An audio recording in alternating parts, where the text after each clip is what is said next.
Bonjour les docs, je reviens vers vous avec une nouvelle vidéo. Je suis une étudiante en médecine.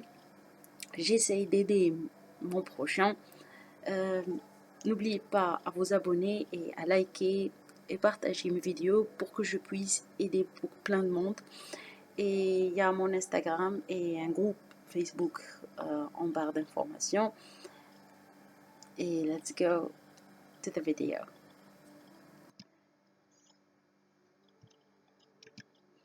Aujourd'hui, j'entame un nouveau module qui est la gastrologie. Je vais vous parler comme premier cours à propos de la physiologie de l'œsophage. L'œsophage, c'est un conduit musculo-membraneux élastique qui permet le passage des aliments du pharynx à l'estomac. Il traverse la région céphalique, le médiastin postérieur et la région ciliaque. Il relie le pharynx à l'estomac et se subdivise en trois parties. La partie cervicale qui fait 3 cm environ, la partie thoracique et la partie abdominale. Vous allez le trouver dans d'autres ouvrages comme l'ouvrage du professeur notre professeur d'anatomie, c'est Salah Hamoudi, qui a mis qu'il y a 4 parties, la partie cervicale, la thoracique et puis la diaphragmatique qui fait 1 cm et l'abdominale 2 cm. Mais c'est à peu près la même chose. Je voulais préciser ce point.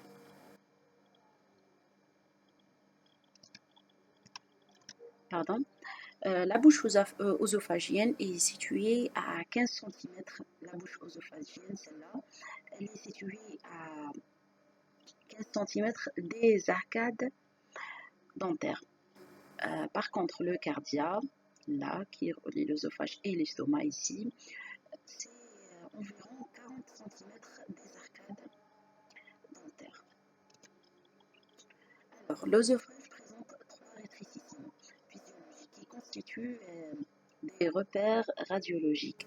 On a le rétrécissement cricoïde qui est au niveau du C6, le rétrécissement broncho-aortique. Ça, ce sont deux rétrécissements. Il y en a le bronchique, c'est au niveau du T4 et l'aortique au niveau du T5. On a aussi le rétrécissement diaphragmatique au niveau du T10. Après, l'œsophage est fermé à ses deux extrémités, au repos bien sûr. Le sphincter œsophagien supérieur ou bien le sphincter supérieur de l'œsophage et en bas, on a le sphincter inférieur de l'œsophage. Le SSO, le sphincter supérieur de l'œsophage, correspond à la jonction du pharynx à l'œsophage cervical, constitué par le muscle crico-pharyngien. Ça, c'est le SSO. Il est constitué par le muscle crico-pharyngien. Et on a le SSI. C'est un sphincter purement physiologique, sans structure anatomique intrinsèque. Néanmoins, il existe des éléments anatomiques extrinsèques qui jouent un rôle physiologique de la jonction œsogastrique. On a le ligament phréno-œsophagien, on a l'anneau hiatal du diaphragme, on a la valvule du Gubarov et l'angle de His. Ce schéma, ça montre pas, on peut voir qu'il y a l'orifice diaphragmatique, c'est l'anneau hiatal. On a aussi la valvule du Gubarov et on a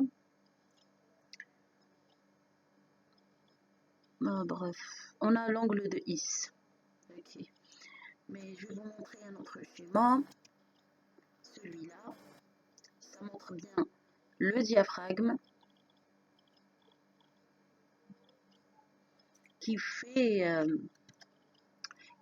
sphincter physiologique.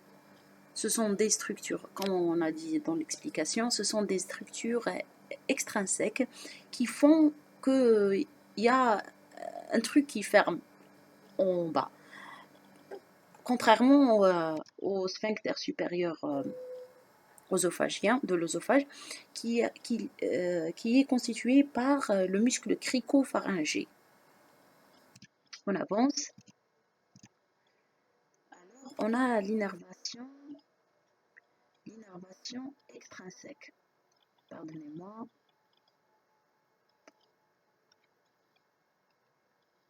Très bien. On a l'innervation extrinsèque. On va parler de l'innervation de l'œsophage qui est de type. On a l'extrinsèque et l'intrinsèque. Pour l'extrinsèque, l'innervation de l'œsophage est assurée par de nombreux filets, nerveux provenant du nerf vague et de quelques filets sympathiques et parasympathiques. Pour l'innervation intrinsèque, au niveau de la paroi œsophagienne, assurée par deux plexus, le plexus mésentérique d'Auerbach et ce muqueux de Meissner, le deuxième plexus. Ça, c'est une schématisation des deux plexus. Ok, on avance. Maintenant, c'est la vascularisation. Pour la vascularisation artérielle, on a trois segments. Le segment supérieur est vascularisé. Le segment supérieur de l'œsophage, c'est ça l'œsophage derrière en orange, celui-là. Ok. Il est vascularisé par les artères thyroïdiennes inférieures. Imaginez qu'ici, il y a la thyroïde. Okay. Et ces petites artères,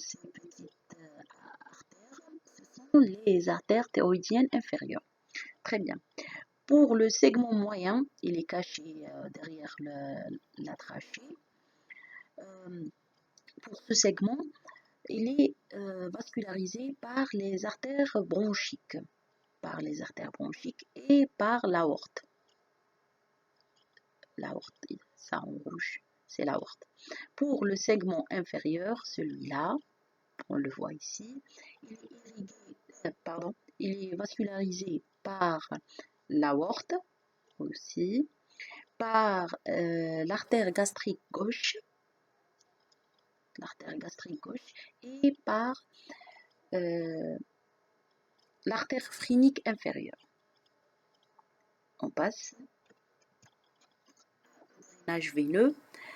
Pour le drainage veineux, c'est aussi simple que la vascularisation artérielle. On a la partie oso-cervicale, c'est le segment supérieur, il est drainé par la veine thyroïdienne inférieure. Ok. Pour la partie osophagique thoracique, on a les veines, celle-là, c'est les veines azygos. Pour la partie osophagienne abdominale, on a elle est drainée par la veine cardio-tubérositaire. Très bien. On entre maintenant dans le vif du sujet. Après tous ces rappels-là, on parle, comme on a dit le titre, on parle de la physiologie de l'œsophage. L'œsophage est donc un conduit musculaire dont le rôle principal est le transport de matières solides et liquides de la cavité buccale à l'estomac, limité en hauteur par le SSO et en bas par le SIO. Okay. La motricité de l'œsophage assure la dernière étape de la déglutition dans les différents actes moteurs. Sont synchronisés par une organisation nerveuse extrinsèque et intrinsèque complexe. Très bien, ça c'est le fameux œsophage.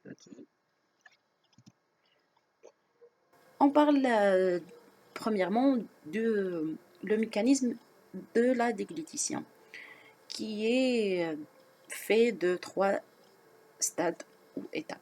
Le premier stade. Ah, je voulais vous montrer quelque chose. Le monsieur là, il est en train de manger du pizza, mais je ne sais pas pourquoi ça ne marche pas ici. Alors, je vais essayer quelque chose. Très bien. J'espère que vous le voyez. Okay. Alors, le premier stade est volontaire, bien sûr, on mange. Je veux manger, alors c'est volontaire. Ok. C'est le stade oral, où le bolus alimentaire, après avoir été malaxé et poussé vers le pharynx.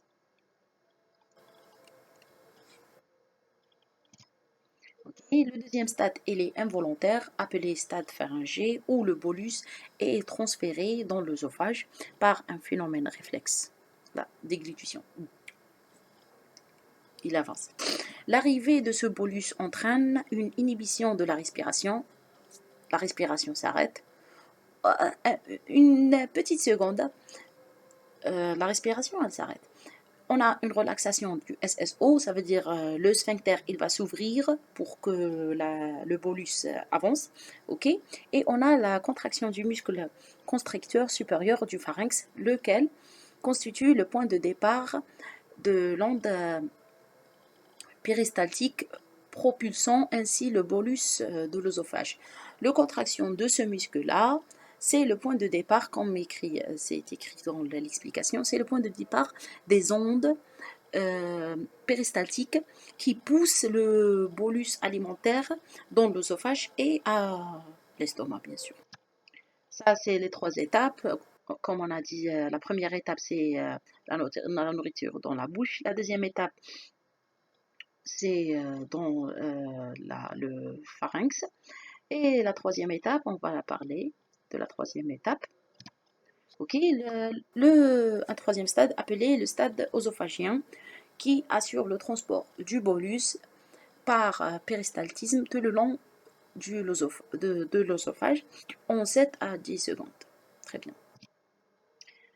On a fini avec notre première vidéo qui était, je crois, courte, mais c'est la première partie. J'espère que j'ai aidé beaucoup de gens avec. Et pour la dernière planche, c'est mes sources qui étaient le cours du professeur Belghanem, le KB bien sûr, et les cours d'anatomie du professeur c'est Saleh Hamoudi. Et après pour les photos et tout, c'est Google, Monsieur Google. Je vous vois dans une prochaine vidéo et prenez soin de vous.